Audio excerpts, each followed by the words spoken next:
नमस्कार दोस्तों, मैं रोशन सिंह स्वागत करता हूं आपका अपने YouTube चैनल पे। आज के इस ट्यूटोरियल में हम बिलिंग मॉड्यूल को देखेंगे। मैंने इससे पहले OPD, IPD पे वीडियो बनाया है और मुझे उम्मीद है कि ये लोगों को पसंद आया होगा, उनके डाउट्स क्लियर हुए होंगे। और अगर फिर भी कोई डाउट है या कोई इशू है तो मुझे कमेंट सेक्शन में लिख के बता सकते हैं। मैं कोशिश करूंगा कि उनकी क्वेरी को सॉल्व कर सकूं, उनका रिप्लाई दे सकूं। आज हम देखेंगे बिलिंग मॉड्यूल। अब बिलिंग मॉड्यूल के हम एक बार पहले मेन्यू देखते हैं। Billing configuration, cash book, service configuration, bill receipt, bill admin, billing MIS।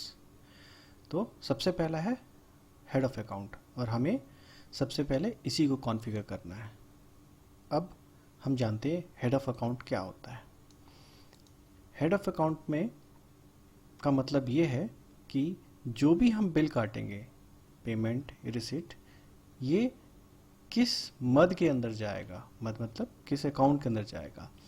तो यहाँ पे जैसे जितने मेडिकल कॉलेज हैं वो ऑटोनोमस सोसाइटी है जो कि पैसे एक्सेप्ट कर सकती है, गवर्नमेंट पैसे एक्सेप्ट नहीं करती है।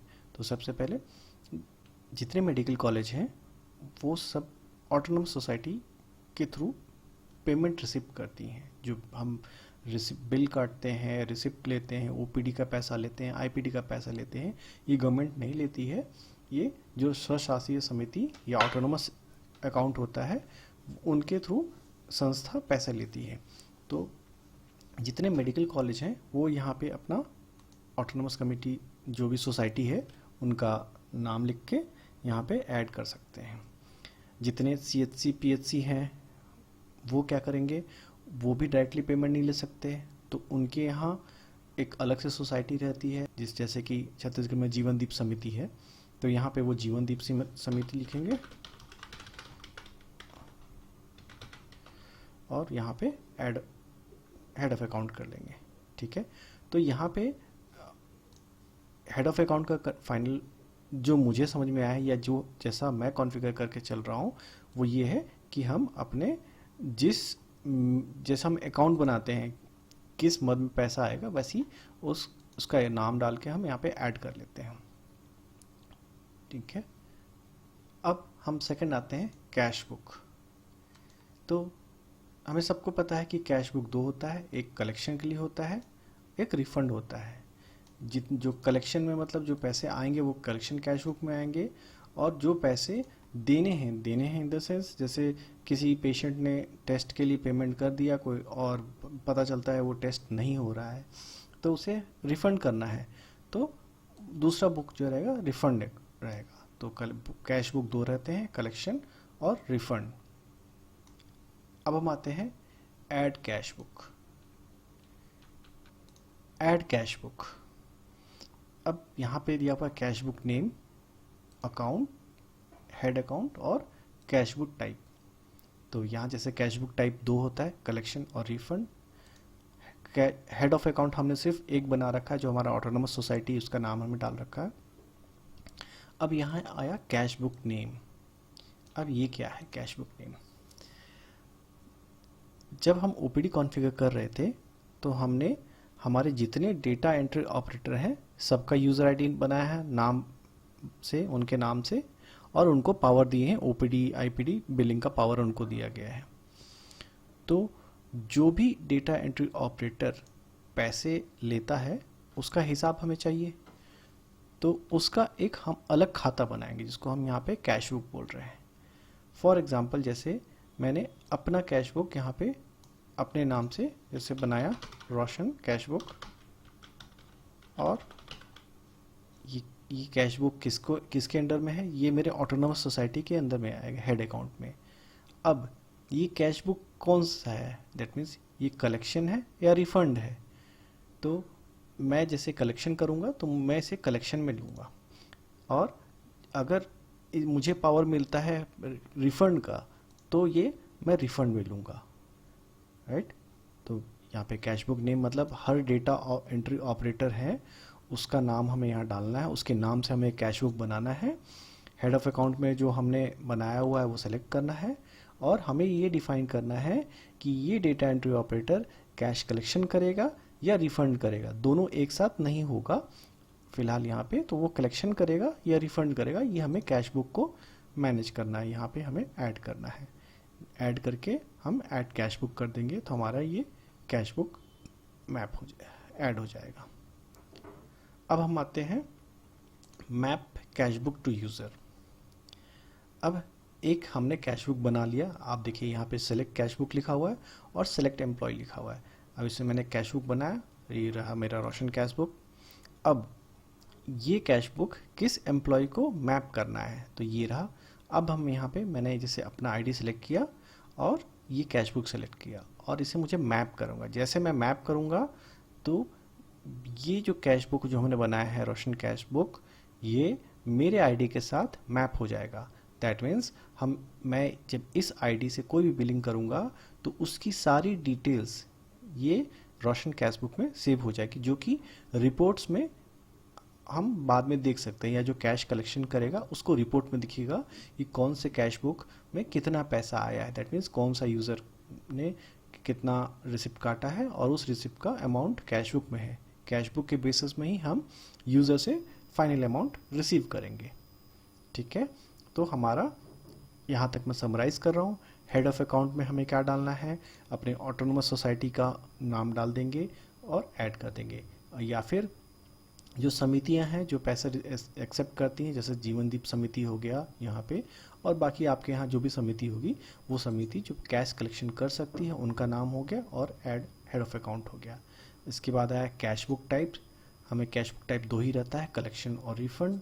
उसके बाद आता है ऐड कैश बुक, हमें जितने ऑपरेटर हैं, मैं फिर से रिपीट कर रहा हूँ, हमारे जितने डेटा एंट्री ऑपरेटर हैं जो रिसिप्ट काटेंगे, either may be test receipt, OPD, IPD, कोई भी रिसिप्ट काटते हैं, हमको सबका कैश बुक बनाना है। तो सबसे इजी क्या है, हम उस यूज़र का नाम लिखेंगे जो भी है और उसके आगे कैश बुक लिख देंगे। जैसे मैं यहाँ पे रोशन कैश बुक लिखा हूँ। फिर हमें हेड ऑफ अकाउंट चूज़ करना है जो कि यहाँ ड्रॉप डाउन में आ जाएगा, जो हमारा ऑटोनोमस का या फिर जो हमारा समिति का जो हम हेड ऑफ अकाउंट बनाएंगे। उसके बाद हमें मैप करना है इसको कैश बुक टाइप से कि ये कैश बुक रिफंड के लिए है या कलेक्शन के लिए है। इसको ऐड करने के बाद हम ऐड कैश बुक कर दिए, हमारा कैश बुक ऐड हो गया। अब हम जो कैश बुक बना चुके हैं, अब उस कैश बुक को हमें मैप करना है। तो मैप करने के लिए हम सबसे पहले क्या करेंगे, यूज़र आईडी चूज़ कर लेंगे। उसके बाद उस यूज़र के नाम से हमने जो कैश बुक बनाया है वो कैश बुक सेलेक्ट कर लिए और उसके बाद हम मैप पे क्लिक कर दिए। तो इससे क्या होगा, हमारा ये देखिए रोशन कैश बुक एम्प्लॉय, ये स्टेटस एक्टिव, ये मेरा मैपिंग हो रखा है। राइट, ये मैपिंग ज़रूरी है, बिना मैपिंग के हम बिल जनरेट नहीं कर सकते हैं। ठीक है, तो इससे ये कैश बुक कंप्लीट हो गया। अब हम आते हैं सर्विस कॉन्फ़िगरेशन में। सर्विस कॉन्फ़िगरेशन मेनू का हम देख लेते हैं। ये देखिए service configuration, service item, service tariff list, service package, billing type, billing condition. तो हम सबसे पहले आते हैं बिलिंग टाइप में। ये जो बिलिंग टाइप है ये हमारे ओपीडी कॉन्फ़िगरेशन के लिए भी ज़रूरी है। हमने ओपीडी जब कॉन्फ़िगर किया था तो वहाँ पे इस चीज़ का एक इम्पॉर्टेंट रोल है। तो हम सबसे पहले बिलिंग टाइप को देख लेते हैं। ओके, अब हम आते हैं बिलिंग टाइप पे। ये देखिए बिलिंग टाइप। अब आप यहाँ देखेंगे बिलिंग टाइप, जब हम ओपीडी काटते हैं तो पेशेंट कैटेगरी सेलेक्ट दिखाता है। तो यहाँ आप देख रहे हैं जनरल, गवर्नमेंट एम्प्लॉय, एनपी, बहुत सारे अलग अलग कैटेगरी हैं जिसके थ्रू जिसको हम सिर्फ टिक करके कॉन्फ़िगर कर सकते हैं अपने ओपीडी स्लिप में। राइट, ये रहा। हम अब जितने भी कैटेगरी हैं, देखिए आयुष्मान भारत हो गया, ESICS हो गया, जो भी है, पेंशनर हो गया, जन सुरक्षा योजना हो गया, अमरनाथ यात्रा, तो ये जितने बिलिंग टाइप हम सेलेक्ट करेंगे और इसको सेव कर देंगे, ये बिलिंग टाइप, ये कैटेगरी हमें ओपीडी स्लिप में दिखेगा। और जितने बिलिंग टाइप कॉन्फ़िगर हो रहे हैं सारे बिलिंग टाइप का हमको बिलिंग कॉन्फ़िगर करना पड़ेगा। That means billing price configure करना पड़ेगा। तो जैसे यहाँ एग्जांपल हम देखते हैं, हमारे पास हमने इतने सारे कॉन्फ़िगर कर रखा है और अब हम इन्हें सेव कर देते हैं और इसका इफ़ेक्ट क्या होगा हम आगे देखेंगे। ओके, हमने सेव कर दिया। अब सेकंड ऑप्शन है सर्विस आइटम। हम आते हैं सर्विस आइटम में। हमारे इंस्टीट्यूट में जितने टेस्ट होते हैं, जिसे हम यहाँ पे सर्विस कह रहे हैं, test, OPD, IPD, patient billing, ambulance charge, bed charge, ये सब सर्विस चार्ज हो गया। तो हमें जितने टेस्ट या सर्विस जो हम प्रोवाइड करते हैं उनका चार्ज यहाँ पे सर्विस आइटम में हमें कॉन्फ़िगर करना है। ठीक है, तो उसके लिए हम यहाँ पे सर्विस चार्ज में आएंगे। तो ये रहा सर्विस आइटम। अब हमें यहाँ सर्विस आइटम में जैसे फॉर एग्जांपल सीबीसी ऐड करना मुझे टेस्ट, तो मैं यहाँ लिखा सीबीसी, ये सर्च मेन्यू में आ गया सीबीसी। अब सीबीसी का हमारे यहाँ क्या प्राइस है, हम कितना लेते हैं सीबीसी, तो हम एग्जांपल के लिए 100 रुपीज़ लेते हैं। सेकंड, इज सर्विस कॉन्फिडेंशियल, अगर हमें इसको हाइड करना है तो हम येस कर सकते हैं, और नॉर्मल है तो हम इसको नो करेंगे। इज सर्विस अवेलेबल, येस या नो। येस मतलब हाँ अभी सर्विस अवेलेबल है, नो का मतलब हम अभी टेस्ट ऐड कर ले रहे हैं लेकिन प्रेजेंटली अवेलेबल नहीं, जब इन फ्यूचर अवेलेबल होगा तो हमें दोबारा टेस्ट ऐड नहीं करना पड़ेगा, हम सिर्फ जाके एडिट में इसको सर्विस अवेलेबल नो के बदले येस कर लेंगे। ठीक है, तो जैसे मैं सीबीसी ऐड कर दिया, यहाँ पे सेव करता हूँ तो ये दिखा रहा ऑलरेडी एडेड, क्योंकि यहाँ पे ये देखिए ये रहा सीबीसी हो गया। बेसिक रेट हमने 100 रुपीज़ डाला हुआ है, इस सर्विस कॉन्फिडेंशियल नो डाला हुआ है, इस सर्विस अवेलेबल येस, और तो हमारा ये हो गया।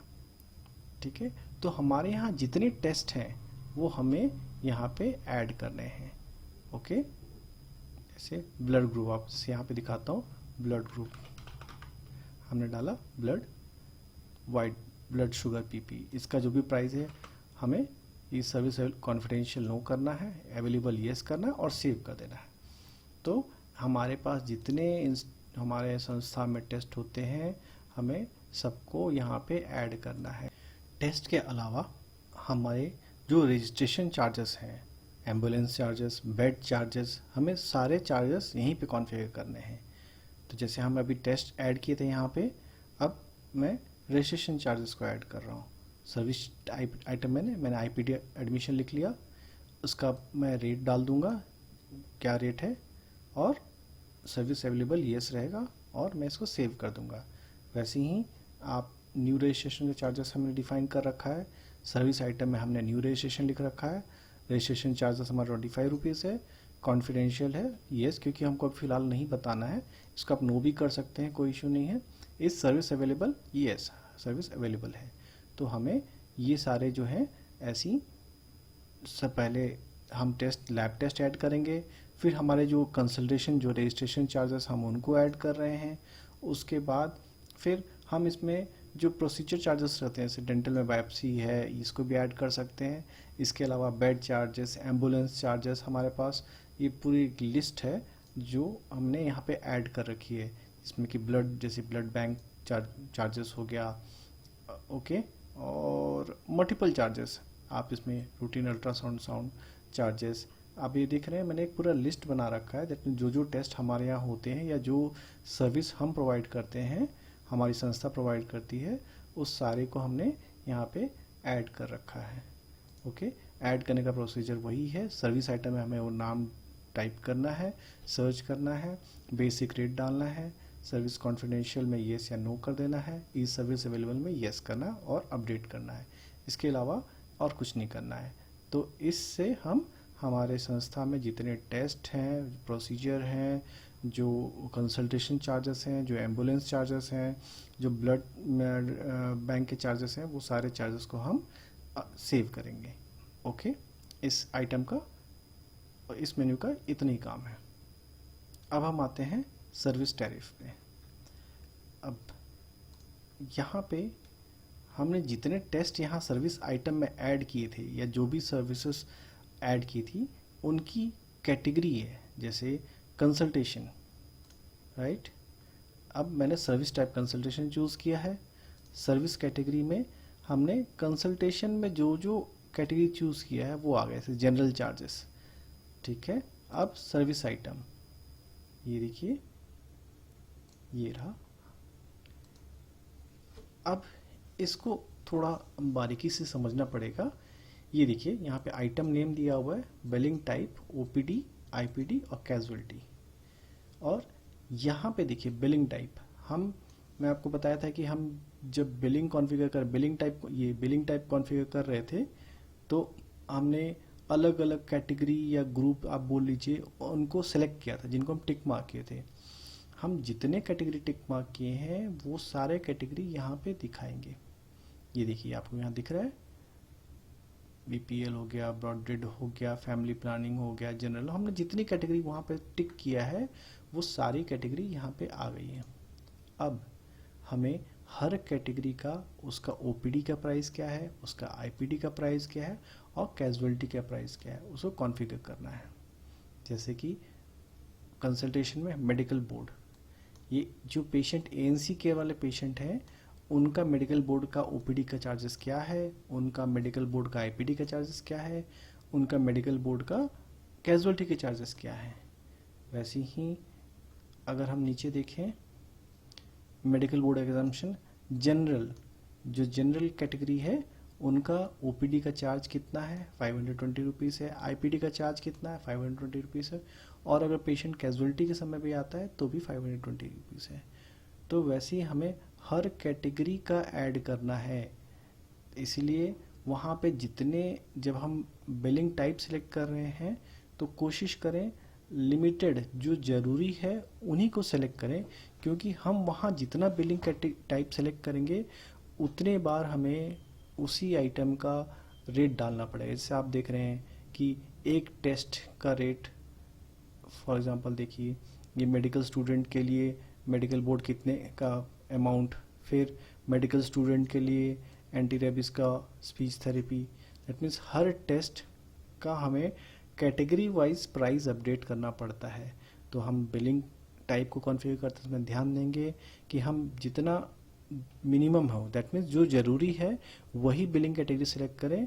ऐसा ना करें कि हमें लिस्ट में सारे दिख रहे हैं तो हम सबको सेलेक्ट कर लें, क्योंकि हमको सबको यहाँ पे उसका प्राइस कॉन्फ़िगर करना है सर्विस टैरिफ में जाके। ठीक है, आई होप मैं इसको क्लियर किया हूँ। अगर फिर से मैं रिपीट कर दे रहा हूँ, जितने भी हमने बिलिंग टाइप में कॉन्फ़िगर किया है वो कैटेगरी यहाँ पे दिखाता है हर टेस्ट के लिए। जैसे कि अगर हम इसमें फॉर एग्ज़ाम्पल लैब ऑर्डर देखें, सर्विस कैटेगरी बायोकेमिस्ट्री में ले लिया, सर्विस आइटम एक सिंगल लेता हूँ जैसे एस कैल्शियम। अब आप यहाँ देखिए एस कैल्शियम आइटम का नाम हो गया, ये बिलिंग टाइप। तो as calcium test ANC patients के लिए ओपीडी में कितना है, आईपीडी में कितना है, कैजुअलिटी में कितना है। वैसे ही एस कैल्शियम आर्म फोर्स के लिए टेस्ट कितना है, एआरटी वाली कैटेगरी के लिए कितना है, आयुष्मान भारत वाले के लिए कितना है, बीपीएल के लिए कितना है, ब्रॉडबैंड हो गया, फैमिली प्लानिंग हो गया, general, handicap, HIV, hospital staff. तो ये देखिए ये सारे कैटेगरी हैं। दैट मीन्स एक टेस्ट को मुझे हर कैटेगरी में कॉन्फ़िगर करना पड़ रहा उसका प्राइस, और यहाँ जो प्राइस कॉन्फ़िगर होगा उसी के हिसाब से आपका बिल कटेगा। ठीक है, तो हमें इसको बहुत ध्यान से करना है और कोशिश करना है कि जितना मिनिमम टाइप हो हम उन्हीं को लें, मैक्सिमम को ना लें। ठीक है, इससे ये सर्विस टैरिफ आपका क्लियर हो जाता है। अब आता है सर्विस टैरिफ लिस्ट।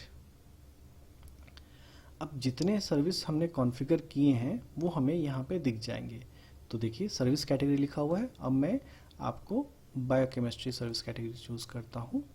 तो यहाँ पे हमने बायोकेमिस्ट्री में जितने टेस्ट ऐड किए हैं, देखिए सर्विस कैटेगरी बायोकेमिस्ट्री हो गया, सर्विस टेस्ट नेम हो गया, ये बिलिंग टाइप हो गया। इस बिलिंग टाइप के लिए क्या टैरिफ हमने कॉन्फ़िगर किया है ये यहाँ पे दिखा रहा है। तो इसमें आप जो भी रेट्स वहाँ डाले हैं उसका वेरिफिकेशन के लिए आप यहाँ पे देख सकते हैं कि हमने क्या डाला है। इसमें आप कुछ कॉन्फ़िगर नहीं कर सकते, ये आपको दिखेगा। ठीक है, तो ये आप सर्विस कैटेगरी, ब्लड बैंक से लेके जो जो आपने डाला है वो यहाँ पे दिखाएगा। ठीक है, तो आपका सर्विस टैरिफ लिस्ट इससे क्लियर होता है। अब हम आते हैं सर्विस पैकेज पे। यहाँ पे देखिए पैकेज नेम और सब आइटम नेम लिखा हुआ है। अब ये सर्विस पैकेज क्या है, कई बार हमें क्या होता है कि कई टेस्ट एक साथ करने, जैसे यहाँ पे किडनी फंक्शन टेस्ट लिखा हुआ है, ठीक है, पैकेज नेम। अब यहाँ पे हम इस पैकेज में कौन कौन सा टेस्ट ऐड करना है, जैसे हम CBC ऐड कर दिए, इसके बाद फिर एस कैल्शियम ऐड कर दिए, इसके बाद इलेक्ट्रोलाइट ऐड कर दिए। तो इसमें क्या हो रहा है, हम मल्टीपल टेस्ट जो है उनको एक साथ एक क्लिक पे एक पैकेज बना के हम टेस्ट में ऐड कर सकते हैं, ताकि हम जब बिलिंग करेंगे तो हमें मल्टीपल टेस्ट ऐड नहीं करना होगा। हम अगर किडनी फंक्शन टेस्ट जैसे हमने ये पैकेज बनाया है, इसको हम सिलेक्ट करेंगे तो ये सारे टेस्ट जो इसमें हम ऐड कर रहे हैं और सेव करेंगे, ये ऑटोमेटिक ऐड हो जाएंगे। दैट मीन्स हम एक टेस्ट सेलेक्ट करेंगे, हम एक पैकेज सेलेक्ट करेंगे और उस पैकेज के अंदर जितने भी टेस्ट हैं वो एक साथ उस बिलिंग स्लिप में आ जाएंगे। तो जैसे यहाँ पे ऑलरेडी पैकेज नेम कई प्री डिफाइंड बने हुए हैं, जैसे kidney function test, liver function test, blood group, pregnancy package हमने बनाया हुआ है। इसके अलावा मान लीजिए इसमें कुछ पैकेज नेम नहीं है, तो यहाँ पे दिया हुआ है ऐड सर्विस पैकेज।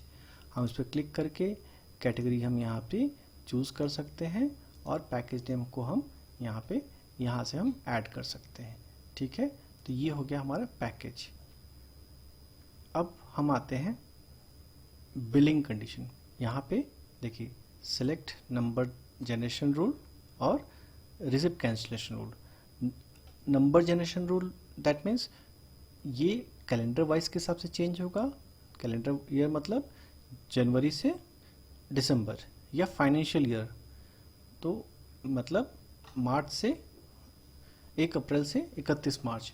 तो हमारी संस्था में जो रूल चलता है, जो हमारा MRD डिपार्टमेंट जैसे फॉलो करता है, या तो ईयरली काउंट फॉलो करता है या फाइनेंशियली काउंट फॉलो करता है, जो फॉलो करता है हम उसे चूज़ कर लेंगे यहाँ पे।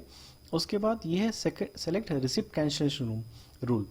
अगर हम कोई रिसिप्ट काटते हैं और उसको कैंसिल करना है, तो ये कितने घंटे के अंदर रिसिप्ट काट सकते हैं। दैट मीन्स देखिए 24 घंटे, 48 hours, 72 hours, up to 96 hours का रूल हम सेट कर सकते हैं। तो इतने घंटे के अंदर ही अगर बिल को कैंसिल किया जा सकता है। अगर बिल का समय इससे ऊपर हो गया है तो वो बिल कैंसिल नहीं होगा, ठीक है। और enable concession during bill settlement, इसका ऑप्शन येस या नो है। ये हम कंसेशन जब हम बिल सेटल करते हैं, हम आगे एक प्रोसेस देखेंगे बिल सेटलमेंट क्या होता है, तो उस समय अगर हम कंसेशन इसको अलाउ करना है येस या नो, हम अपने स्पेसिफिक यूज़ के हिसाब से इसको हम कॉन्फ़िगर कर सकते हैं। इसको येस भी कर सकते हैं, नो भी कर सकते हैं, हमें जैसा रिक्वायरमेंट है वैसा कर सकते हैं। तो बिलिंग कंडीशन में कुछ नहीं है, पहला हमें डिसाइड करना है कि हम जो हमारा OPD नंबर या IPD नंबर जो जनरेट हो रहा है वो फाइनेंशियल ईयर के हिसाब से जनरेट हो या कैलेंडर ईयर के हिसाब से जनरेट हो। दूसरा है कि हम जो बिल रिसिप्ट जनरेट कर रहे हैं, अगर उसको कैंसिल करना है तो कितने देर के अंदर तक अलाउ कर सकते हैं हम, जिसमें 0 आवर्स से लेके 96 आवर्स तक है। अगर ये जो हमने रूल सेट किया 96 आवर्स मान लीजिए हम सेट करते हैं मैक्सिमम, और अगर उसके बाद हम बिल को कैंसिल करने की कोशिश करेंगे तो बिल कैंसिल नहीं होगा, ठीक है। तो हमारा ये बिलिंग कंडीशन के साथ हम ये जो सर्विस कॉन्फ़िगरेशन मेनू है इसको कंप्लीट कर देते हैं। अब है billing receipt, billing admin, bill admin और बिलिंग MIS। इसको हम नेक्स्ट वीडियो में देखेंगे, क्योंकि वीडियो बहुत लंबा हो जा रहा है और मैं नहीं चाहता कि इसको मैं शॉर्ट से फटाफट ख़त्म कर दूं। मैं कोशिश कर रहा हूं कि मैं इन चीज़ों को समझा के आगे बढ़ूं, तो इसलिए इसके आगे हम नेक्स्ट वीडियो में देखेंगे। Thank you very much. अगर आपको मेरा वीडियो पसंद आया तो प्लीज़ सब्सक्राइब करें और लाइक भी करें। Thank you very much.